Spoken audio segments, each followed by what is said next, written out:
안녕하세요. 책나들입니다. 오늘은 이상은님의 단편소설 그 여자의 나무를 읽어드리겠습니다. 이 작품은 이혼으로 인한 상처를 안고 살아가지만 다시 스스로를 다독이며 일어서는 모습을 그리고 있습니다. 삶이란 고정된 것이 아니기에 항상 행복할 수만도 항상 불행할 수만도 없는 것이지요. 자, 그럼 이야기 속으로 들어가 보겠습니다. 거실 끝에 걸린 하늘을 올려다 보았다. 밤에 내린 하늘이 빛을 잃었다. 어둠을 향해 중얼거렸다. 비가 올 것 같다고. 금세 빗줄기가 마리의 얼굴에 파편처럼 달라붙는 착각에 빠졌다. 따갑고 쓰라렸다. 머리에서는 이미 미련이 떠났는데 가슴에서는 아직도 뜨거운 열기가 꿈틀거리고 있었다. 아무도 그녀의 편에 서서 인정해주는 사람이 없었다. 그녀는 그것이 옥죄이게 서러웠다. 이혼녀라는 이유가 그녀에게 평생 등에 짊어져야 할 멍해로 남을 줄이야. 이혼은 이미 떨어져 나간 껍질처럼 벗겨진 줄 알았고 100리터 종량제 쓰레기 봉투에 싸서 버릴 만큼 많은 것을 버렸었다. 자유로운 날개로 어디든 날아갈 수 있다고 자신만만했는데 그것도 도도하고 오만하게 날 수 있다고 말이다. 어린 시절 공부하는 것이 제일 싫었다. 공부하는데 별로 재미를 붙이지 못해 노력 따위는 등지고 살았다. 주어진 대로 살면 되는 일이고 안 되는 일을 놓고 심각할 필요가 뭐냐고 관심도 갖지 않았다. 그런데 사람 사귀는 일이 이렇게 복잡하게 얽힌다는 사실에 많이 놀랐다. 마리는 뒤척이다가 침대에서 나와 주방으로 가 포트에 열을 올렸다. 이렇게 잠을 이루지 못할 바에야 차라리 찬바람을 쐴 요량으로 겉옷을 걸쳤다. 밤에는 잘 마시지 않는 원두팩을 머그잔에 넣고 뜨거운 물이 철철 넘치도록 부어서 밖으로 가지고 나갔다. 선이란 무엇일까? 당당해야 하는 이유가 충분한데도 당당하지 못하고 한 발 뒤로 물러나야 하는 것. 억울하고 분한 마음이 좀처럼 가라앉지 않는다. 비어있는 주차 공간을 지나 놀이터 벤치에 앉았다. 집 안에서 하늘을 볼 때보다 더 침침하게 사방을 무겁게 했다. 손에 들고 있던 커피를 한 모금 마셨다. 어느새 식었는지 쓴맛이 혀를 자극했다. 이틀이 지나도록 신경이 날카롭게 곤두서 밥도 먹는 둥 마는 둥 했다. 속이 빈 것을 알면서도 몸에 상처를 내듯 커피를 들이켰다. 손이 뭔가 허전하다는 느낌을 알아챈 뒤 주머니에서 핸드폰을 찾았다. 커피를 챙겨 들고 나오면서 식탁에 놓고 나온 것이 생각났다. 앉은 자리에서 일어나려 할 때 빗줄기가 후두둑 아스팔트 바닥을 적셨다. 빗물이 옷 속으로 스며들었고 온기가 빠져나간 저체온으로 등이 시렸다. 현관까지 들어가는데 숨이 헐떡였다. 쟁걸음으로 뛰어오다시피 했지만 옷이 축축해졌다. 독신으로 살고 있는 친구를 불러와 며칠을 함께 보냈다. 집에 가겠다는 것을 굳고 붙잡아 놓고 넋두리를 하며 칭얼댔다. 마리는 모로 누워서 자고 있는 친구의 얼굴을 바라보았다. 입을 해벌쭉 벌리고 천진할 정도로 잠에 빠진 모습에 고마운 마음이 들었다. 어쩜 저렇게 천연덕스럽게 잠을 잘 자는지.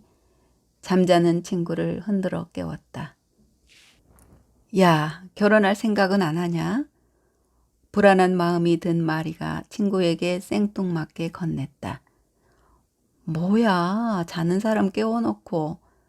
애들은 일찍 자라. 친구가 마치 언니처럼 말한다. 내가 좀 변덕이 심하지? 마리가 말을 받았다. 내일은 내 집에서 잔다. 봐주는 것도 오늘로 끝이다. 친구가 더 세게 받아쳤다. 잘난 척이야, 꼴사납게. 마리는 약 올라서 등을 확 밀쳤다. 친구는 당차게 언제 말했냐 싶게 모로 누워 잠을 청했다. 능청스럽게 받아치는 친구한테 의지하고 있는 사람은 바로 그녀였다.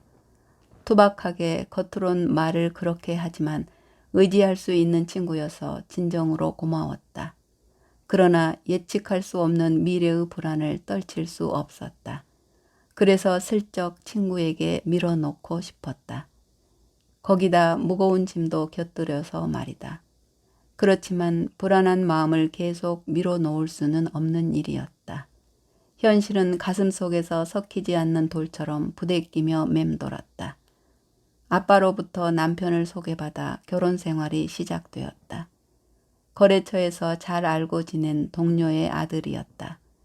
어른들끼리 형편을 알고 있던 터였고 서로 신뢰하는 사이였다. 사돈 맺자고 우스갯소리 한 것이 진담이 되었고 남편과 인연이 그렇게 시작되었다. 마리 또한 아빠가 소개한 사람이었기 때문에 남편에 대한 믿음과 존중하는 마음이 아빠처럼 컸고 쉽게 의지할 수 있었다. 마리는 아빠 손에 자랐지만 남자의 마음을 이해하지 못했다. 아빠만 믿고 살던 것과는 다른 관계였고 단단한 돌도 층이 있듯이 남자에게는 여자가 갖지 못하는 남자들만의 세계가 있다는 사실을 눈치채지 못했다. 여자가 알지 못하는 남자의 세계는 우월 본능이 충만하여 스스로 괜찮게 생각하는 자의식이 들어있었는데 실제로 남들보다 우월적 DNA가 들어있는 남편에게는 깨지지 않는 권위의식이 큰 비중을 차지하고 있었다. 남편은 지적인 생각과 의식 있는 여자를 좋아했다. 똑똑해야 했고 어느 정도 지적 수준을 마리에게 요구하고 있었다. 대학 동창 모임에 마리와 동반하기를 좋아했고 남들에게 소개하고 싶어 했다. 하지만 마리는 남편이 원하는 패턴에 응할 수 있는 세련미를 갖고 있지 못했다. 동행이라도 하여 부부 모임에 나갔다 들어오는 날이면 남편은 못마땅한 표정을 지었다. 왜 당신은 모임에 나가면 한마디도 안 하는 거야? 나는 지금까지 누구와 살고 있는 거냐고. 거기다 평생을 이렇게 살아야 돼? 당신이 바뀌지 않으면 내가 바뀌는 수밖에. 남편은 마리에게 잔혹하게 말했다. 마리는 그런 남편의 말을 처음에는 알아듣지 못했지만 남편의 태도에 민감하게 대응하면서 잘난 척 그만하라고 못난 태도를 보이며 미워하기 시작했다. 그런 남편에게 여자가 생겼다. 다른 여자에게 남편의 사랑이 시작되었을 때 당당하게 나서서 아내의 자리를 지켜냈어야 했지만 남편의 의견을 따랐고 가벼운 흔들림으로 대수롭지 않게 넘기고 말았다. 견디고 이겨낼 수 있다고 자부했다. 아빠에게 잘 살고 있다는 모습을 보여주고 싶은 마음이 컸다. 그래서 남편의 외도를 아빠의 그늘로 참아내고 견디어냈다. 하지만 남편의 빈자리에서 오는 외로움은 아빠의 그늘로 쉼터가 될 수는 없는 모양이었다. 남편은 한 달에 한 번 들어오다가 석 달 뒤에 들어왔다. 급기야 1년이 다 되도록 들어오지 않다가 전화를 해도 받지 않았다. 혼자서 지내는 시간이 많아졌고 불안한 마음보다 외로움과 배반당한 분노에 견딜 수 없었다. 거의 미치도록 울었고 술로도 허한 마음을 채울 수 없었다. 분노와 배반으로 사는 건 죄가 되는 일이라 생각하고 이혼을 결심했다. 남편은 이혼을 생각하지 않았다고 시침이 뗐다. 사람을 무시하고 우롱하는 짓에 물렸다고 소리 질렀다. 남편은 마리의 태도가 전과 다르다는 것을 눈치채고 원하는 대로 해주겠다 승낙했다. 마리는 남편과 이혼하면서 재산을 합의하여 분배했다. 법원을 나와 갈 곳이 없었다. 억울하고 분한 마음만 들 줄 알았고 속이 후련할 줄 알았다. 상처 있던 자리를 끌어안고 있을 때가 나은 것이었을까. 허전한 가슴이 무너져 내렸고 눈물이 주체할 수 없도록 흘렀다. 남편과의 결혼 생활은 10년이 전부였다. 10년을 함께 부부로 살면서 아내의 위치에서 결정을 내린 적은 한 번도 없었다. 남편의 의견에 따랐고 남편의 주장에 순응하면서 자신을 남편에 내맡기듯 등 뒤에서 적당히 불편하지 않게 살았다. 그렇게 살아가면 되는 줄 알았다. 마리는 엄마의 죽음이 언제인지 엄마의 잔소리가 뭔지도 모르고 자랐다. 아빠의 거칠고 투박한 손에 자랐기 때문에 여자의 섬세함과 차분함을 인식하지 못했다. 아빠는 마리에게 자상했지만 여자의 부드러움을 모른 채 남자 손으로 키웠고 아내가 없는 아빠의 불편함을 숨긴 채 한 끼의 식사처럼 대충 묻어가는 삶을 살았다. 무엇인가 부족했지만 부녀에게는 나름대로 행복했다. 마리의 태어난 의지는 아빠의 성향을 닮아 아빠가 보여주는 거울에 비친 모습 그대로 보고 컸다. 여자 동생이나 언니가 있었으면 하고 바란 적도 있었다. 아빠의 손에 크면서 여자가 갖는 권리나 주장을 배운 적이 없었다. 아내가 없는 아빠의 삶 뿌리에 마리가 배워야 할 섬세함이 빠진 채 마리의 삶 일부가 되어 그대로 녹아 있었다. 아파트 상가 안으로 들어서는 첫머리에 꽃가게가 있었다. 꽃가게를 지나면 아빠가 운영하는 실내 인테리어가 있었는데 실내 인테리어는 상가 깊숙한 곳에 있었다. 어린 마리는 상가를 지나칠 때마다 진열장을 깨끗이 청소하는 젊은 아줌마를 보았다. 마리는 그 젊은 아줌마를 볼 때마다 어딘지 모르게 귀하게 꽃을 만지는 손 놀리는 것을 숨죽여 지켜보았다. 투명하게 비치는 커다란 창 너머로 아줌마가 마리를 들어오라고 손짓했다. 마리는 겁에 질린 듯 뒷걸음으로 두 서너 발 물러났다. 또다시 손짓하려다가 이번에는 아줌마가 밖으로 걸어 나와 마리를 불러 안으로 들어오게 했다. 아줌마가 무섭니? 아니요. 그냥 들어가면 안 될 것 같아서요. 왜 그렇게 생각하지? 그런 일이 있은 후 마리는 매일 상가에 나오면 아줌마 꽃집에 들러 놀다 들어왔다. 아줌마는 마리에게 맛있는 감자 고로케를 만들어 주기도 하고 도넛, 샌드위치도 만들어 주었다. 아줌마는 꽃대 밑부분에 붙어있는 잎사귀를 떼보라고 일러주기도 했다. 아줌마가 가까이에서 꽃을 만지고 있을 때 아줌마 몸에서 기분 좋은 냄새가 났다. 그것이 향수를 뿌린 것이라는 것을 나중에야 알게 되었고 커서 어른이 되면 똑같은 향수를 뿌려보고픈 욕심도 생겼다. 꽃집 아줌마는 음식을 만들어 마리에게 내어주면서 물어보곤 했다. 아마도 마리가 기분 나쁘지 않게 하려고 애썼던 것인지 모른다. 마리는 공부 열심히 하니? 아니요, 공부하기 싫어요. 공부 안 하면 거지 되거나 아줌마처럼 되는데 그래도 좋아? 마리는 아줌마가 말하는 것을 전혀 이해하지 못했다. 그날따라 아줌마가 피자를 간식으로 줬는데 어떻게 먹었는지 하나도 기억하지 못했다. 힘없이 아빠한테 왔는데 마리의 태도가 다른 날과 이상하다고 느꼈는지 아빠는 어디 갔다 오는지 넌지시 물었다. 마리는 꽃집 아줌마한테 가서 놀고 온다는 말을 하지 않고 주저했다. 꽃집 아줌마가 거지가 된다는 말을 했다고 아빠에게 말하면 아빠가 화를 낼 것 같았다. 마리가 꽃가게에서 놀고 있는 모습을 이미 알고 있던 터라 더 이상 마리에게 물어보지 않았다. 그래도 어딘가에서 흥미를 느끼고 드나드는 곳이 나쁜 데가 아니라고 아빠는 판단했고 아직은 어리지만 나중에 사춘기가 되면 마리에게도 의지하고 싶은 사람이 생겨 흐뭇해했다. 또한 부드럽고 섬세함을 꽃집 아줌마로부터 배우면서 크도록 말없이 지켜볼 뿐이었다. 그런 이유로 그날 꽃집 아줌마와 마리가 한 대화는 아무도 모르는 곳으로 날아가 흩어져 사라졌다. 아들과 헤어지던 그날을 떠올려 보았다. 아들을 남편에게로 보낸 그날 밤에도 이렇게 외롭다는 생각을 하지 않았다. 아들의 장래를 위해서도 잘된 일이라고 마음을 굳혔었다. 금방이라도 방에서 나올 것 같았고 아들의 채취가 온통 퍼져 있었는데도 잘 견딜 수 있었다.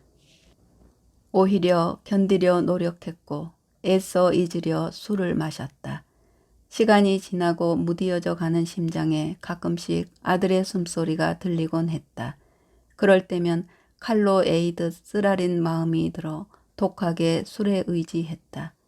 술 기운으로 잠을 자고 난 뒤 눈을 뜨고 흐린 기억을 멍하게 생각하고는 인간의 마음이 간사하다는 것을 알았다. 그렇게 애틋하게 보내지 말았어야지. 아들과 부딪히면서 싸우는 게 남편과 싸울 때보다 더 아들에게 보복하듯이 폭언으로 심하게 다투었다. 이런 생활로는 아들에게 상처로 기억될 게 두려워 그래도 아직 좋은 감정이 남아있을 때 보내주고 싶은 욕심이 있었다. 그리고 더 이상 마음의 짐을 지고 싶지 않았다. 편해질 요량으로 아들을 보냈으면 끝까지 그 마음을 가져가야 하건만 자유로움을 즐기는 시간은 별로 오래 가지 못했다. 그녀는 이성적이기보다 감성적인 면이 더 크다고 이혼하기 전 남편으로부터 늘 들어왔다. 그럴 때마다 남편의 말을 귀담아 듣지 않았고 그저 변명하고 애둘러 사람의 마음을 정떨어지게 한다고 거리를 두었던 것이다. 그런데 남편의 말을 인증하는 꼴이 됐는지 아니면 편해지니까 마음이 느슨해진 건지 언제부턴가 혼자 있기가 싫었고 외로움을 타기 시작했다. 혼자 견디다 못한 마리는 인터넷을 검색하면서 여자의 외로움을 달래기 위한 방법으로 새로운 친구를 사귀어 보라는 권유가 있었다. 신경정신과를 다니면서 근본적인 원인을 찾아내 치료를 받으면 훨씬 건강해질 수 있다는 것이었다. 이혼했다는 두려움을 이겨내고 자신의 모습을 인정한다면 지금보다 더 나은 삶을 살아가는 데 도움이 된다는 조언이었다. 마리는 후자의 방법을 선택했다. 지적이고 세련미가 도대체 무엇이며 남편의 말처럼 자신은 전혀 그러한 것에 가능성이 없는 구제불능의 존재인지 오기가 생겨 알아볼 요량이었다. 남편의 뜻에 맞추어 사느라 까맣게 잊고 있었던 꽃집 아줌마 생각이 났다. 그렇지, 꽃꽂이를 배워야겠다는 생각이 샘솟듯 피어올랐다. 인터넷을 검색하여 마리는 꽃꽂이 회원으로 가입 신청을 해놓았다. 개강에 맞추어 메일로 일정표를 보내준다고 했다. 개강하기까지 아직 얼마간 시간이 남아 있었다. 기다리는 동안 서점에 나가 꽃꽂이에 관한 책을 찾아보았다. 책이 다양해서 선별하기가 어려웠다. 어렸을 적에 꽃집에서 놀았던 게 전부여서 지금은 어떤 흐름인지 전혀 알 길이 없어 학원에 의존할 수밖에 없었다. 그래도 기뻤다. 무엇인가를 배울 수 있으며 해볼 수 있는 기회가 주어진다는 것에 약간 흥분했다. 날마다 컴퓨터를 켜 메일을 열었다. 3, 4일 지나고 메일이 들어왔다. 자세하게 내용이 들어있었고 6개월 학원 수강료도 공시되어 있었다. 따져보니까 한 달 수강료가 40만 원 꼴이었는데 이 금액도 처음 반에 해당되는 금액이었고 자격증 반에 들어가려면 수강료가 비싼 것도 그렇지만 처음 반을 이수해야 자격이 주어졌다. 처음 등록하는 사람은 입회비도 포함되었고 재료비와 학원에서 공동 구매할 비품비도 있었다. 비싼 만큼 알찬 수업이 될 거야 하고 믿어 의심치 않았다. 마리는 처음 반 금액을 확인한 다음 주저하지 않고 인터넷 뱅킹으로 송금시켰다. 막상 수강료를 보내고 나니 새로운 일이 생길 것만 같이 흥분되면서도 배워본다는 기분에 마음이 맑은 아침처럼 개운했다. 처음 반을 열심히 하고 자격증 반에서 자격증을 반드시 따겠다고 마음먹었다. 봄 학기 4월 초 개강하기 전날이었다. 아침 9시까지 강의실에 들어가서 준비하고 나면 본 수업은 10시부터 시작한다고 메일이 또 들어왔다. 다시 시작할 수 있다는 것이 감사했다. 이렇게 기분 좋게 들뜨고 행복한 순간이 또 있을까? 불과 1년 전만 해도 남편과 이혼하고 우울한 나날을 보내며 무기력한 시간 속에서 헤어나지 못했었다. 쉽게 찾은 행운 같아 가슴 설레었다. 개강하는 날 수업을 듣기 위해 학원으로 가는 첫날이 가슴에서 뜨거운 액체가 올라오는 것 같이 흥분되었다.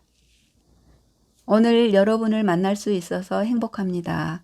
학원장님 대신 인사를 드립니다.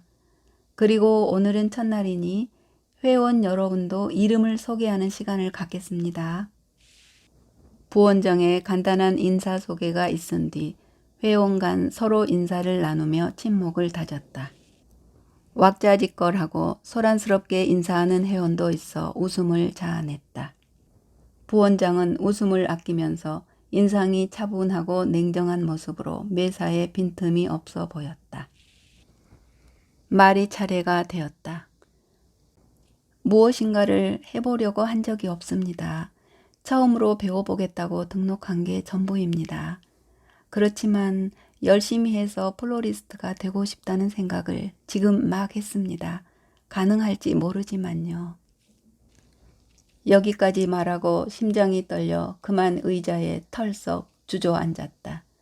말이 뒤를 이어 끝으로 박준이라고 이름을 밝히면서 자기를 위한 투자는 당연한 거라고 도도하게 말했다. 준이의 말에 소곤거리며 맞는 말이라고 입장단을 맞추었다. 인사소개가 끝나고 학원에서 준비한 소소한 다가와 커피로 오리엔테이션을 끝마치는 박수와 함께 첫날이 지났다. 학원을 나와 묘한 기분이 들면서 흥분했는지 얼굴에 열이 오르는 것을 느꼈다. 엘리베이터에서 준이가 마리에게 만나서 반갑다고 인사를 나누었고 정신을 가다듬고는 친구가 생겨 좋다고 마리도 준이에게 응대했다. 남편과 결혼하면서 자신의 존재를 잊으며 10여 년을 살았고 이혼하면서 무료함을 극복할 길이 없다가 찾아낸 생기 있는 삶이었고 새로운 도전이었다. 기분이 날아갈 듯이 좋았다. 하루가 날로 살찌는 생활이었다. 플로리스트 꿈도 꾸고 꽃가게를 창업할 수 있을 거라 확신했다. 꽃을 만지면 하루가 행복했고 누군가를 위해 부케를 만든다는 건 행복을 빌어주는 의미이기도 했다. 신부가 부케를 안고 미래를 꿈꾸는 상상을 하면서 공들여가며 실습을 거듭해 나갔다. 꽃을 만질 때 행복했고 그런 행복에 마리는 서서히 안정된 생활에 접어들었다. 학원에서 시간을 보내는 일이 즐거웠다. 그러다 보니 자연히 꽃시장에 들르는 것도 하루 일과에 포함되었다. 할 일이 많아졌고 꽃에 관한 정보를 얻는데 시간을 보내는 게 즐거웠다. 또한 카페에서 이런 글귀도 읽었다. 사람의 손에서 떠난 꽃은 금방 시들지만 때에 따라서는 멀어진 인간관계를 회복시켜주는 소중한 생명체다라고. 이렇게 다시 태어나는 기쁨이 생겼고 어른이 된다는 것이 무엇이며 그동안 자신의 책임을 남에게 떠넘기고 살았다는 것도 알게 되었다. 단순히 나이가 들어서가 아니라 내적 깊이가 이런 종류의 것을 말하는 거라고 마리는 서서히 주도적 삶의 틀을 잡아갔다. 거기에 따르는 자신감, 자존감, 목소리에도 힘이 생겼다. 주변의 것들이 보이기 시작했고 문득 남편이 원했던 지각 있는 삶을 조금씩 이해했다. 시간이 흐르고 바람도 섞이듯 때가 되면 다음이 오는 것도 예감할 수 있어야 했다. 너무 행복해도 불안하지 않은가. 어느 날 원장이라는 남자가 학원에 나타났다. 그는 호리호리하면서 키가 컸고 어딘지 이국적인 냄새를 풍겼다. 매력 있다고 생각하지 않았지만 원장이라는 타이틀에 무게가 실렸는지 그냥 흘려보낼 수 없었다. 마리는 외모를 보는 편이었다. 남에게 호감 가는 사람을 좋아했고 또한 마리 자신도 외모에는 빠지지 않을 만큼 자신감도 갖고 있었다. 원장과 수업하는 날이 있었다. 옆에 서서 어깨를 넘겨보았는데 원장한테서 익숙한 향수 냄새가 났다. 어렸을 적 꽃집 아줌마한테서 났던 그 향수 냄새와 비슷했지만 흔한 일이라고 접었다. 그런 뒤로 원장과 수업하는 날은 손꼽을 정도였는데 원장을 향한 소문이 돌았다. 외국에서 공부하고 들어왔고 건물주에다 사업적으로도 성공한 사람이라는 것이었다. 학원에서 만난 준이는 집에 있는 게 따분해서 꽃을 만진다고 했다.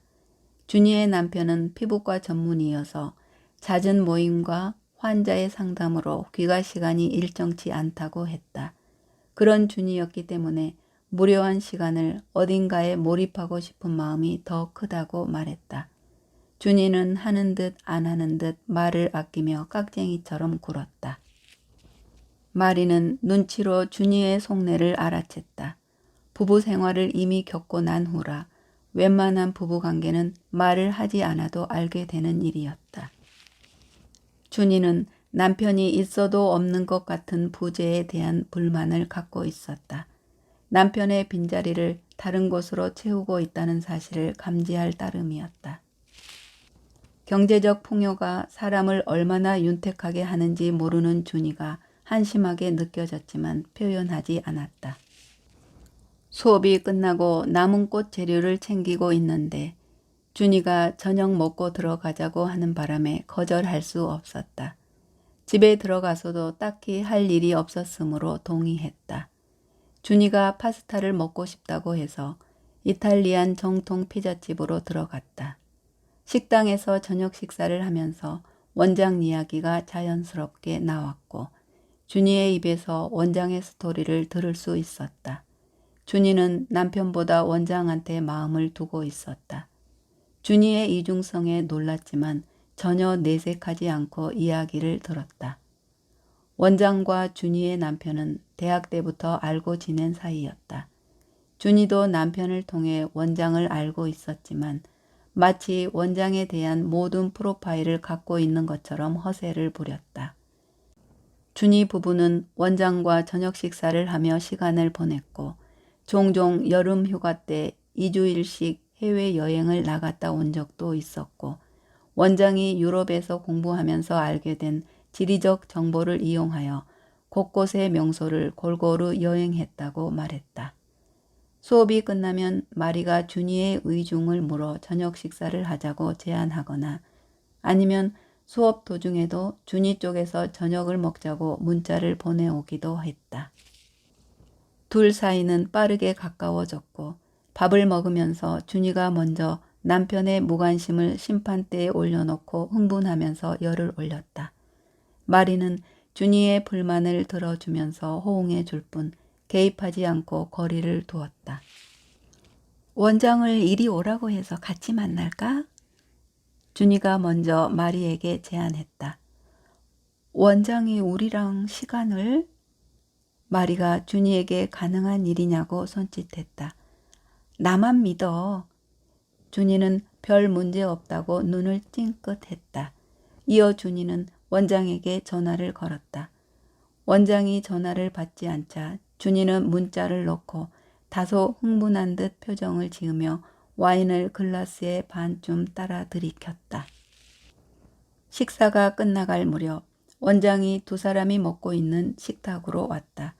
마리가 먼저 자리에서 일어나 원장에게 인사를 하자 준이가 비꼬는 말로 마리에게 핀잔을 주었다. 바보같이 줏대가 없어 라는 중얼거리는 소리가 귀를 칼로 베는 듯이 스치며 날카롭게 지나갔다. 준이가 술에 취해 하는 소리에 귀담아 들을 필요가 없다고 무시해버리고 싶었지만 은근히 돌로 얻어맞은 듯 기분이 언짢았다. 원장이 자리에 앉아 두 사람에게 말했다. 이미 늦어진 것 같은데 다음에 부원장과 함께 식사하지요. 그리고 원장은 준이를 집까지 데려다 준다고 하면서 먼저 나갔고 마리도 이어 자리에서 일어났다. 원장과 준이가 차까지 걸어가는 뒷모습에서 준이는 원장에게 거의 의지하고 있었다. 마치 마리에게 원장 넘보지 마. 원장은 나로 충분하거든. 하듯이 쟁취한 우쭐함을 보여주고 있었다. 마리는 뭔가 패배했다는 쓰라린 생각을 떨칠 수 없었다. 마리는 못 볼 것을 본 것처럼 씁쓸하게 돌아섰다. 마리는 학원에서 수업한 내용을 가만히 떠올려 보았다.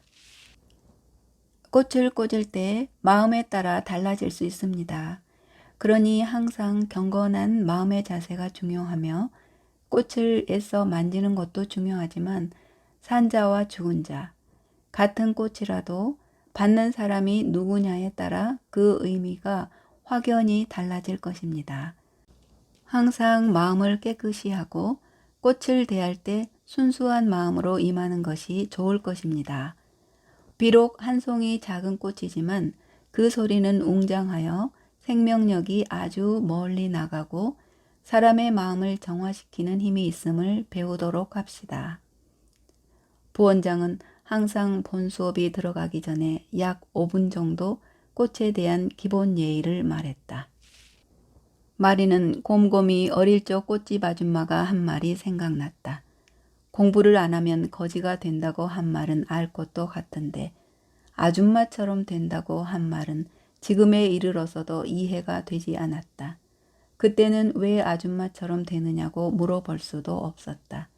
마리가 더 이상 꽃집 아줌마한테 가지 않은 것은 꽃집이 문을 열지 않았고 아줌마를 볼 수 없었기 때문이었다. 아줌마는 웃는 모습이 거의 없었고 수심에 쌓인 얼굴로 화장기 없는 창백한 모습이었다. 가까이 가기에 거리감을 느꼈던 것이 어쩌면 당연한 것이었는지도 모른다. 무엇인가를 숨기고 있는 듯 묘한 느낌을 어린 마리로서는 눈치챌 수 없었다. 꽃집 가게는 상당히 오랫동안 비어 있었다. 그리고 마리의 기억에서도 서서히 잊어가고 있었다.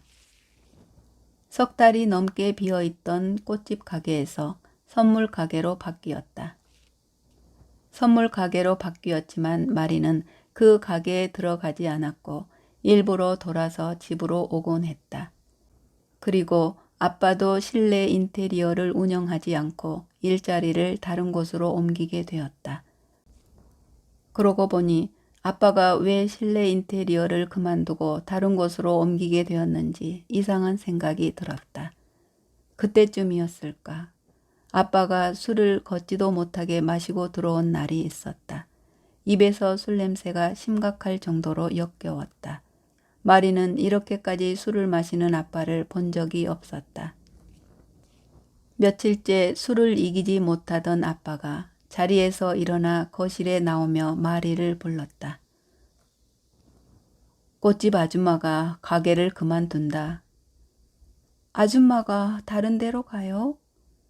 내가 아줌마랑 같이 있는 게 아빠는 제일 행복했다. 밑도 끝도 없이 아빠는 꽃집 아줌마에 대한 감정 섞인 말을 흐렸지만 아빠가 꽃집 아줌마를 좋아하고 있었다고는 생각지도 못했다. 워낙에 아빠는 무뚝뚝하고 투박해서 엄마 말고 여자는 관심이 없다고 입버릇처럼 말했었다. 그래도 한 번쯤은 아빠의 마음을 왜 헤아리지 못했을까? 아줌마와 마리가 함께 있을 때 행복했다 라고 말하는 아빠의 속내를 눈치로 알았어야 했었다. 간혹 아빠에게 꽃집 아줌마가 했던 말을 하고 싶었지만 아빠의 기억 속에서도 이미 사라졌을지도 모를 일을 꺼내기가 어색해서 그만두었다. 마리는 불을 끄고 잠을 청했으나 좀처럼 잠을 이룰 수 없었다.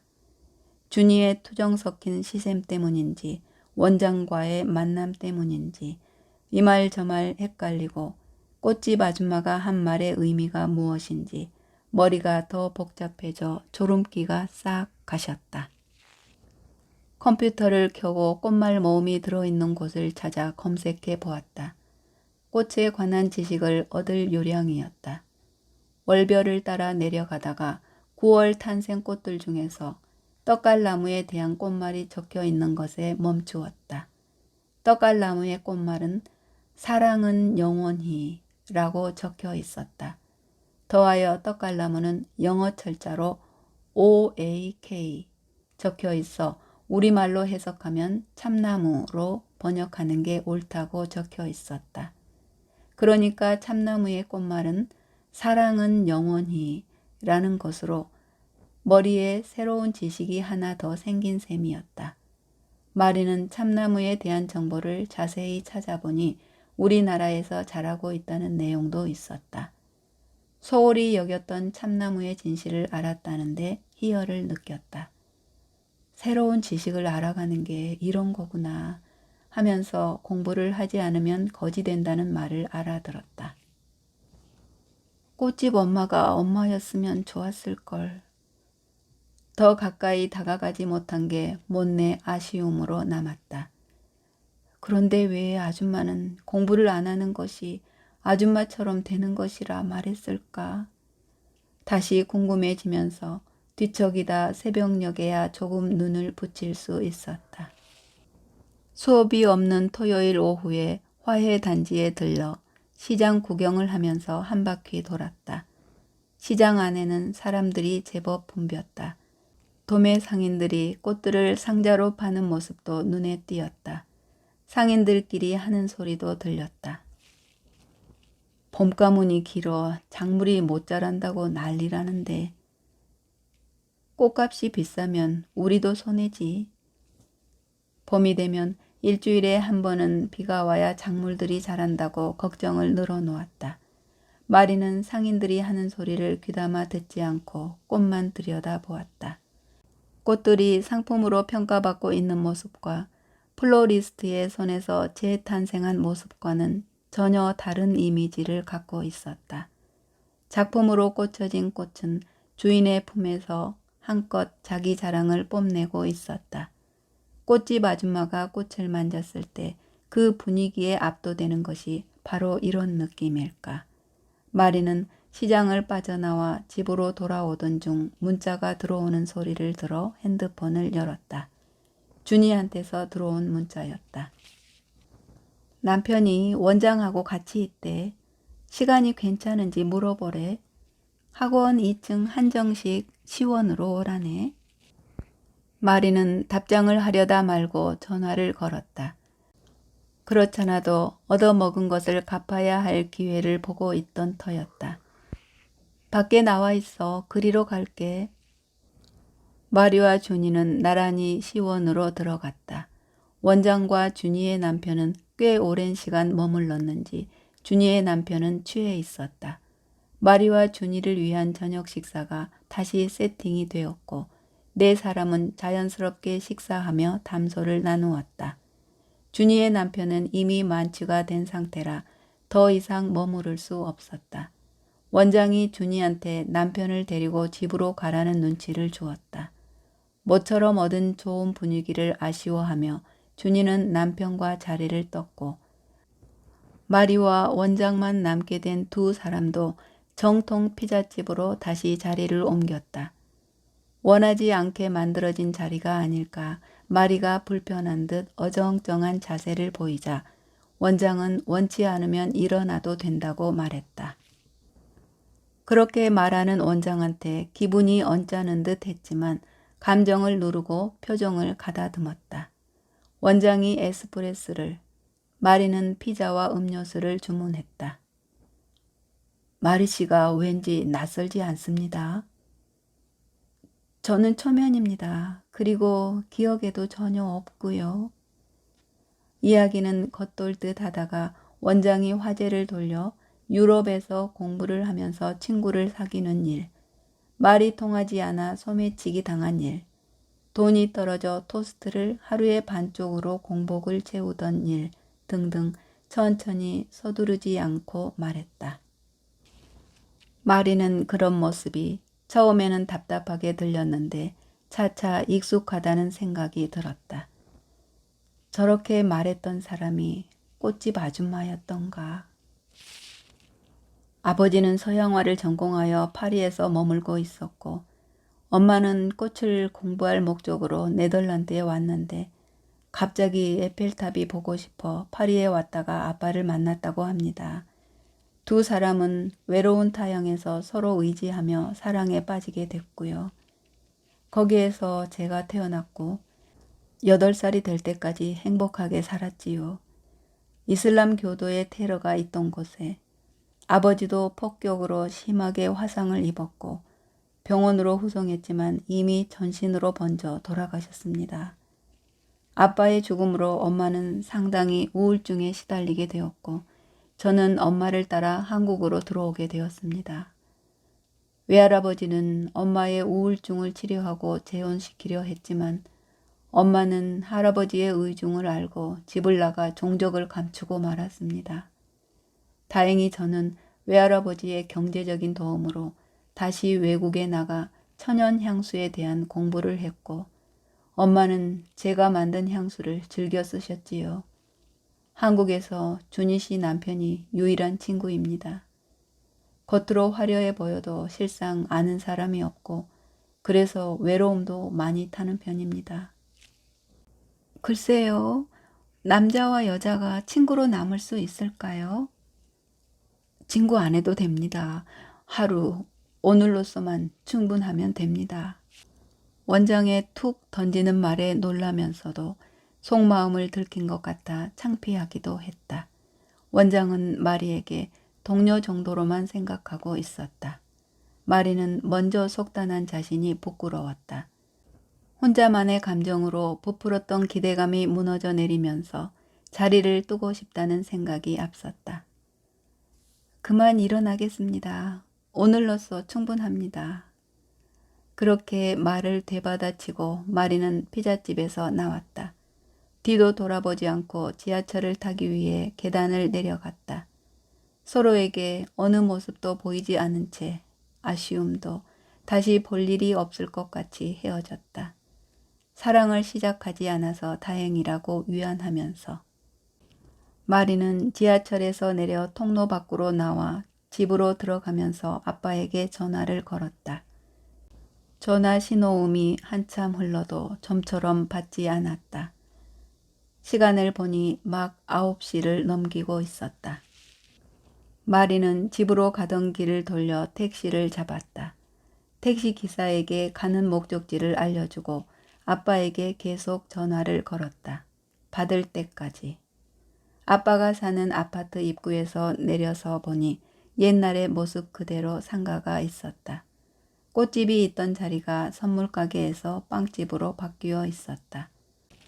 빵집 내부를 들여다보는 척하고 있는데 아빠한테서 전화가 왔다.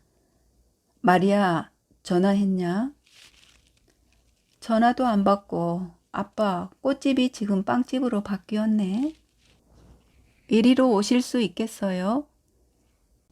조금 지난 뒤 아빠가 빵집으로 들어오셨다. 아빠도 많이 늙었다는 생각이 들었다. 늠름하던 어깨가 좁아져 구부정하게 왜소해 보였다. 무슨 일 있냐? 이 밤에 여기까지 와서? 아빠 얼굴 보고 싶어서요. 마리는 아빠에게 궁금한 게 있다고 솔직하게 말해달라고 졸랐다. 술을 엄청 마시고 들어온 날 꽃집 아줌마와 무슨 일이 있지 않았느냐고 다그치듯 말했다. 좀처럼 입을 열지 않던 아빠가 간신히 몇 마디 했다. 꽃집 여자와 내가 같이 있으면 나는 내 엄마와 있는 것처럼 좋았다. 꽃집 여자가 착하고 유순한 게 마음에 들었지. 재혼하고 싶다고 말했지만 거절당했다. 사랑할 수 없다는 게 이유였어. 과거의 남편을 아직도 사랑하고 있다고 했지. 그림을 그리던 사람이었는데 파리에서 사고로 죽었다고 하더구나. 그날을 평생 잊을 수 없다고 했지. 그 죽은 남편이 참나무를 엄청 잘 그렸는데 참나무 꽃말이 사랑은 영원히 라고 알려주더구나. 그런 남편을 죽어서도 잊을 수 없다고. 좋은 분을 만나 행복하고 아들이 만든 천연 향수를 주면서 미안하다고. 나는 보기 좋게 거절당하고 죽기로 술을 마시고 집에 온 거다. 아빠와 헤어지고 집으로 온 마리는 친구에게 전화를 걸었다. 벅차고 떨리는 가슴을 혼자 감당하기가 어려워 학원장에 관한 이야기를 털어놓았다. 답답하기도 하고 놀라우면서 그리고 사람의 인연이 이렇게 닿을 수 있는 것에 신기했다. 이야기를 다 들은 친구도 세상에 이런 일이 정말 일어난다고 놀랐다. 원장을 만나 저녁 식사를 했고 원장으로부터 과거의 이야기를 들었고 아빠를 만나 아빠가 좋아했던 꽃집 아줌마가 원장의 엄마였다는 기막힌 사실에 가슴이 진정할 수 없게 쿵쾅거렸다. 마리는 친구에게 애원하듯 허락을 받고 싶어 안달이 난 아이처럼 물었다. 꽃집 아줌마 아들이 원장이야. 틀림없어. 나 원장을 좋아하면 안 될까? 만나는 건 좋은데 글쎄 왜 말을 확실하게 안 하는 거야? 친구의 떨떠름한 대답에 마리는 답답해했다. 상대의 마음을 아직 모르잖아. 친구의 흘러가는 듯 중얼거리는 소리가 멀리서 귀로 들려오고 있었다. 마리는 친구가 무슨 말을 더 해주기를 바라 전화를 끊지 못하고 있었지만 친구의 말소리는 더 이상 들리지 않았다. 마리는 쉽게 잠이 올 것 같지 않았다. 소파에 앉아 리모컨으로 TV를 켰다. 수십 개의 화면이 재빠르게 바뀌면서 광고가 끝났다. 브라운관의 지형이 나오고 기상캐스터가 일기예보를 알리고 있었다. 이번 주말에도 비 소식은 없고 건조한 날씨가 계속될 것으로 예상됩니다. 산불과 화재로 피해가 없기를 바라며 편안한 주말 되시길 바랍니다. 이상 주간 날씨였습니다. 가뭄이 계속 이어진다는 말이 가슴에 파고들었다. 누적된 피로가 한꺼번에 밀려왔다. 네, 이야기는 여기까지입니다. 옹이진 나무나 상처 입은 나무가 더 단단해지듯 다시 새로운 희망이 찾아옴을 느끼게 되네요. 작품 속 일기예보에는 가뭄이 계속 이어진다고 하나 건기가 지나면 우기가 오듯 주인공의 앞날도 새싹이 돋아나겠지요. 여러분 오늘도 끝까지 함께 해주셔서 고맙습니다.